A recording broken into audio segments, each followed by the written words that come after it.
Hi friends, welcome to my YouTube channel. ఈ video నందు coordinate geometry, నిరూపక రేఖాగణితం లేదా వైశ్లేషిక రేఖాగణితం నుండి వివిధ పోటీ పరీక్షలు, టెట్ కావచ్చు, డిఎస్సి కావచ్చు, అలాగే 10వ తరగతి విద్యార్థులకు సంబంధించి బోర్డ్ ఎగ్జామ్ కావచ్చు, పాలిసెట్ ఎగ్జామ్ నందు వచ్చినటువంటి వివిధ క్వశ్చన్స్ ఏ విధంగా రావడం జరిగింది, ఏ కాన్సెప్ట్ నుంచి ఏ రకమైనటువంటి క్వశ్చన్స్ ఇవ్వడం జరిగింది, వాటి యొక్క సాధనలు ఏ విధంగా తెలుసుకోవచ్చు ఈ వీడియో నందు నేర్చుకుందాం. ముందుగా ఇంతవరకు ఛానల్ని సబ్స్క్రైబ్ చేసుకోతే సబ్స్క్రైబ్ చేసుకోండి. మొదటి question, the line 2x plus y plus 4 equal to 0 intersects x-axis at this point. 2x plus y plus 4 equal to 0 Anu Rekha x అక్షాన్ని ఖండించే బిందువు. మనకి ఇది గమనించినట్టయితే నిరూపక రేఖాగణితం కావచ్చు, లేదా రెండు చరరాశుల రేఖీయ సమీకరణాలు అనేటువంటి 9th class 10th class chapter నుంచి కూడా ఈ క్వశ్చన్ మనం అనుకోవచ్చు. మరి మామూలుగా రెండు చరరాశులతో రేఖీయ సమీకరణాన్ని తీసుకున్నట్టయితే ax plus by plus c is equal to 0 ఈ రూపంలో ఉన్నటువంటి సమీకరణానికి రేఖాచిత్రం గీసినట్టయితే సరళ రేఖ వస్తుంది. సరళ రేఖ వస్తుంది అంటే అది తలం పైన మనకి x అక్షం గుండా పోవచ్చు, y అక్షం గుండా పోవచ్చు, మూల బిందువు గుండా కూడా పోవచ్చు. ఇప్పుడు ఈ రేఖ x అక్షాన్ని ఖండిస్తుంది అనుకున్నట్లయితే ఆ బిందువు ఏదని అడిగిండు. సో మనకు అందరికీ తెలుసు, ఏదైనా ఒక సరళ రేఖ x అక్షాన్ని ఖండించినట్టయితే x అక్షం పైన y నిరూపకం 0, x అక్షం పైన y నిరూపకం 0 అవుతుంది. y నిరూపకం 0 ఉన్నటువంటి రెండు ఆప్షన్స్ ఉన్నాయి, 2,0 అండ్ -2,0. ఈ రెండు కాదు, 3,4 అనేటువంటి ఆప్షన్ రాంగ్ అవుతుంది. మరి x అక్షం y నిరూపకం 0 అవుతున్నట్టయితే ఈ సమీకరణంలో ప్రతిక్షేపించినట్టయితే 2x plus 0 plus 4 equal to 0. 2x is equal to -4. x is equal to -4/2. Divide చేస్తే -2. therefore x నిరూపకం -2, y నిరూపకం 0.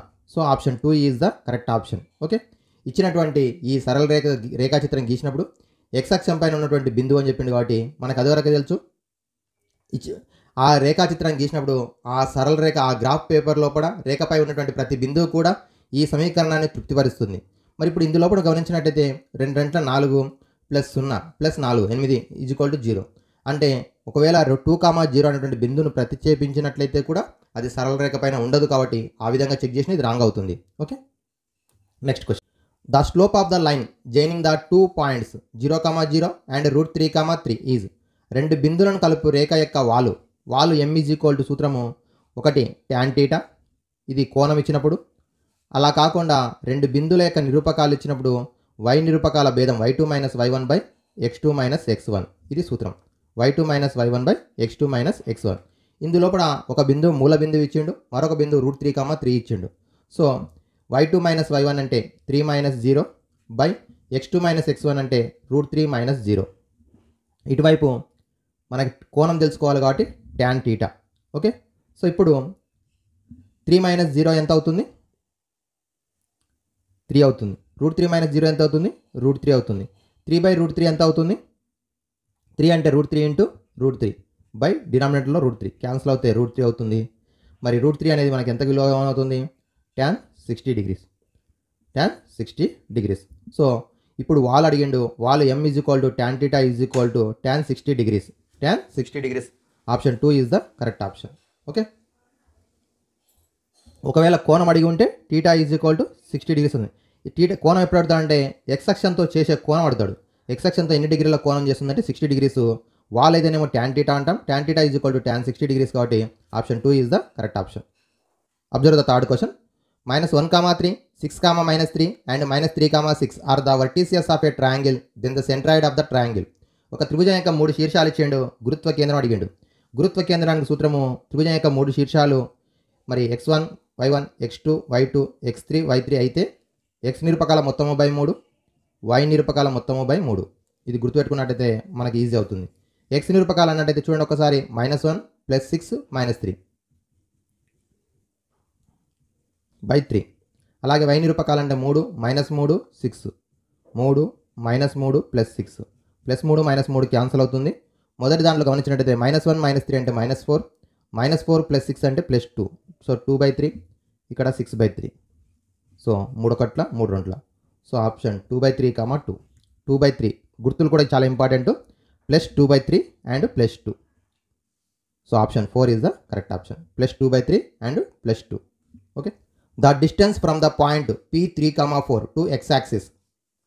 x అక్షం నుండి P అనేటువంటి బిందువు 3,4 అనేటువంటి బిందువు గల మధ్య దూరం ఎంత? సో సింపుల్ క్వశ్చన్, ఇక్కడ మనకి x అక్షం నుంచి ఒక బిందువు చూసినట్టయితే 0 1 2 3 1 2 3 4. ఇప్పుడు 3,4 అంటే x అక్షం పైన చూసినట్టయితే 3 వరకు వస్తాం, y అక్షం పైన 4 వరకు వస్తాం. ఇప్పుడు చూడండి x అక్షం నుంచి ఎంత దూరంలో ఉంది, 4 యూనిట్ల దూరంలో ఉంది. మరి సింపుల్ ఇక్కడ ఎట్లా గుర్తుపెట్టుకోవాలంటే x నిరూపకం అంటేనేమో y అక్షం నుంచి ఉన్నటువంటి దూరాన్ని, y నిరూపకం అంటేనేమో x అక్షం నుంచి ఉన్నటువంటి దూరాన్ని తెలుపుతుంది. సో ఇప్పుడు y నిరూపకం 4 కాబట్టి x అక్షం నుంచి 4 యూనిట్ల దూరంలోను, అలాగే x నిరూపకం 3 కాబట్టి y అక్షం నుండి 3 యూనిట్ల దూరంలో ఉంటుంది. అలాగే మరి ఈ క్వశ్చన్కి ఆన్సర్ చెప్పండి. -2,4 -2, అనేటువంటిది ఒకవేళ ఇచ్చినట్టయితే ఇది x అక్షం నుంచి ఎంత దూరంలో ఉంటుంది? x అక్షం నుంచి ఇది కూడా 4 యూనిట్ల దూరంలో ఉంటుంది. మళ్ళీ గుర్తు మైనస్ ఉంది కదా, అంటే మైనస్ ఉన్నట్టయితే దిశ మారుతుంది, అంటే రుణ y అక్షం పైన ఉంటుంది కానీ ఇక్కడ 4వ పాదంలో ఉంటుంది కానీ ఇది -4 అనేది కానీ 4 యూనిట్ల దూరంలో ఉంటుంది. ఒకవేళ -2, -4 అనేది ఎన్నో పాదంలో ఉంటుందంటే 3వ పాదంలో ఉంటుంది. అలాగే x నిరూపకం అనేది ఏం తెలుపుతుంది? y అక్షం నుంచి ఉన్నటువంటి దూరాన్ని తెలుపుతుంది. గుర్తేమో దిశను తెలుపుతుంది, నిరూపకమేమో మనకి దూరాన్ని తెలుపుతుంది. Okay, next question. If x greater than 0, y less than 0, then the point -x, y is lies in quadrant. x అనేదేమో 0 కంటే పెద్దగా ఉండాలి, y అనేదేమో 0 కంటే చిన్నగా ఉండాలి. ఉన్నట్లయితే అది -x, y అనేటువంటిది ఆ బిందువు ఎన్నో పాదంలో ఉంటుంది.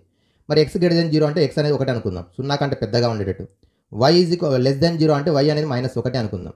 ఓకేనా, 0 కంటే తక్కువ ఉన్నటువంటి విలువ -1, ఏదైనా ఒక నెంబర్ అనుకోవాలి. -1, 0 కంటే పెద్దదంటే +1 అనుకుందాం. ఇప్పుడు మన క్వశ్చన్ ఏంది? -x, y అనేటువంటిది ఉండేటువంటి పాదం ఎంత? x అంటే ఎంత అనుకున్నాం? 1 అనుకున్నాం. y అంటే ఎంత అనుకున్నాం? -1 అనుకున్నాం. -1, -1 ఏ పదంలో ఉంటుంది? సో 3వ పాదంలో ఉంటుంది. So option 3 is the correct option. Okay, రెండు కూడా రుణ గుర్తులు ఉన్నట్టయితే అది 3వ పాదంలో ఉంటుంది. Next question. If the distance between 2 points x, 7 and 1, 15 is 10 units, then the value of x. ఇచ్చినటువంటి రెండు బిందువుల మధ్య దూరం ఇచ్చిండు. అయితే ఆ బిందువుల్లో కూడా ఒక బిందువు యొక్క x నిరూపకం x అని ఇచ్చిండు, చరరాశి ఇచ్చిండు. ఆ x విలువ ఎంత అన్నాడు? రెండు బిందువుల మధ్య దూరం AB అనుకున్నట్టయితే AB = సూత్రం x2 - x1 whole square plus y2 - y1 whole square. ఇది సూత్రం. ఇప్పుడు AB అంటే 10 ఇచ్చిండు. అలాగే కుడివైపు రూట్ ఉంది కాబట్టి ఎడమవైపు వస్తే స్క్వేర్ అవుతుంది. మరి ఇక్కడ x - 1, x2 - x1 కాబట్టి x - 1 హోల్ స్క్వేర్. అలాగే 7 - 15 హోల్ స్క్వేర్. 10 స్క్వేర్ అంటే 100, x - స్క్వేర్ అలాగే రాసుకోండి. 7 - 15 అంటే -8, -8కి స్క్వేర్ అంటే 64. ఈ 64 అనేది కుడివైపు నుంచి ఎడమవైపు వస్తే -64, తీసివేస్తే 36. That is equal to x - 1 whole square. Okay, బిందువు మధ్య దూరం సూత్రం రాసుకున్నాం. AB అంటే 10 స్క్వేర్ 10 రాసుకున్నాం. రూట్ అనేది కుడి నుంచి ఎడమకు వస్తే స్క్వేర్ అయింది. కుడివైపు x - 1 whole square plus 7 - 15 whole square. 7 - 15 అంటే -8 స్క్వేర్. దీని విలువ +64. +64 ఎందుకంటే చరరాశి పదం ఒకవైపు ఉండాలి కాబట్టి మరి +64 అనేది రెండో వైపు వస్తే -64, తీసేసి 36. ఇది x - 1 హోల్ స్క్వేర్. మరి x - 1 ఈజ్ ఈక్వల్ టు √36 అవుతుంది. అలాగే √36 అంటే +6.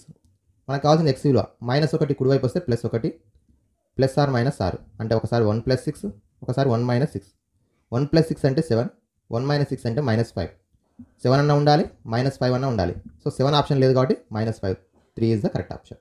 Okay, next. అయితే ఎగ్జామ్ లోపల ఇది ట్రయల్ ఎర్రర్ మెథడ్లో కూడా చేయొచ్చు. ట్రయల్ ఎర్రర్ మెథడ్ అంటే ఉన్నటువంటి ఆప్షన్స్ని ఒక్కొక్క దాన్ని సబ్స్టిట్యూషన్ చేసి కూడా చేయొచ్చు. ఎట్లా చేయొచ్చు చూద్దాం. మరి ఇప్పుడు ఇటువైపు ఏమొచ్చింది? 10 √x2 - x1. So x - 1 whole square. ఇది 15 - 7 అంటే 8 స్క్వేర్. 8 స్క్వేర్ అంటే 64. ఇప్పుడు ఎంత రావాలి?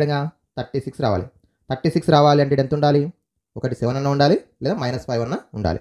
ఎందుకంటే ఈ విలువ 36 రావాలి అంటే 36 యొక్క స్క్వేర్ రూట్ ఎంత అవుతుంది? 6 అవుతుంది. సో x - 1 అనేది 6 కావాలి. -6 అన్న కావాలి, +6 అన్న కావాలి. ఇట్లా కూడా చెక్ చేసుకోవచ్చు.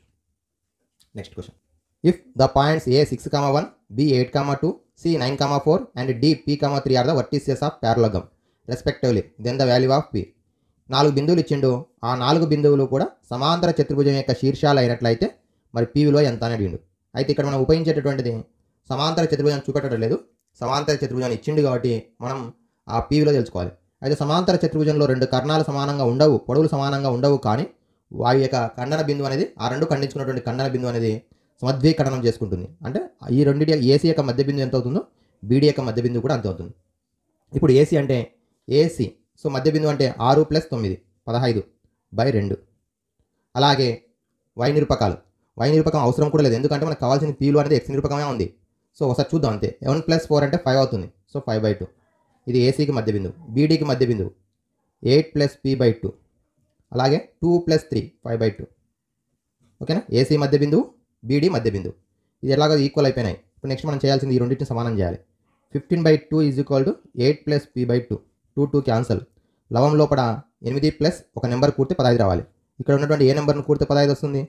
7. So option 1 is the correct option. Okay, X నిరూపకం. ఇక్కడ మనం గుర్తుపెట్టుకోవాల్సింది సమాంతర చతుర్భుజం అయినట్లయితే, సమాంతర చతుర్భుజమే కాదు, దీర్ఘ చతురస్రం కావచ్చు, రాంబస్ కావచ్చు, చతురస్రం కావచ్చు, కర్ణాల మధ్య బిందువు అనేది సమానంగా ఉంటాయి, సమద్వీకరణం చేసుకుంటాయి. Okay, next question. The point which divides the line segment joining the points 7, -6 and 3, 4 in the ratio 1:2 internally lies in the quadrant. రెండు బిందువులను కలిపే రేఖాఖండాన్ని ఏ అనేటువంటిదేమో 7, -6, బి అనేటువంటి మరొక బిందువు ఏమో 3, 4. ఈ రెండు బిందువులను కలిపేటటువంటి లైన్ సెగ్మెంట్ రేఖాఖండాన్ని 1:2 నిష్పత్తిలో విభజించే బిందువు ఏ పాదంలో ఉంటుంది? ఇక్కడ విభజించే బిందువు అడగలేదు, విభజించే బిందువు అనేది ఏ పాదంలో ఉంటుందని అడిగాడు. సో మనం ఇదివరకు కూడా నేర్చుకున్నాం సూత్రం. ఇచ్చినటువంటి రేఖాఖండాన్ని m1:m2 నిష్పత్తిలో విభజించే బిందువు యొక్క నిరూపకాలు m1 × x2 + m2 × x1 m1 + m2. అలాగే y నిరూపకం అంటేనేమో m1 × y2 + m2 × y1 m1 + m2. ఇది సూత్రం. మరి ఈ సూత్రం ప్రకారం m1 × x2 అంటే ఇట్లా గుర్తుపెట్టుకోండిగా, m1 x2 ఒక 3 3 2 7 14 3 + 14 3 + 14 m1 + m2 అంటే 3. అలాగే m1 × y2 1 × 4 4 2 × -6 అంటే -12 3 3 + 14 అంటే 17 17/3. 4లోకి వెళ్ళి 12 తీస్తే -8/3 17/3 -8/3. ఇదేమో ధన సంఖ్య, ఇదేమో రుణ సంఖ్య. మొదటి x నిరూపకం ప్లస్, y నిరూపకం మైనస్ ఉన్నటువంటి పదము 4వ పాదం Q4. ఓకే, x నిరూపకం ప్లస్, y నిరూపకం మైనస్ ఉన్నటువంటి పదం 4వ పాదం.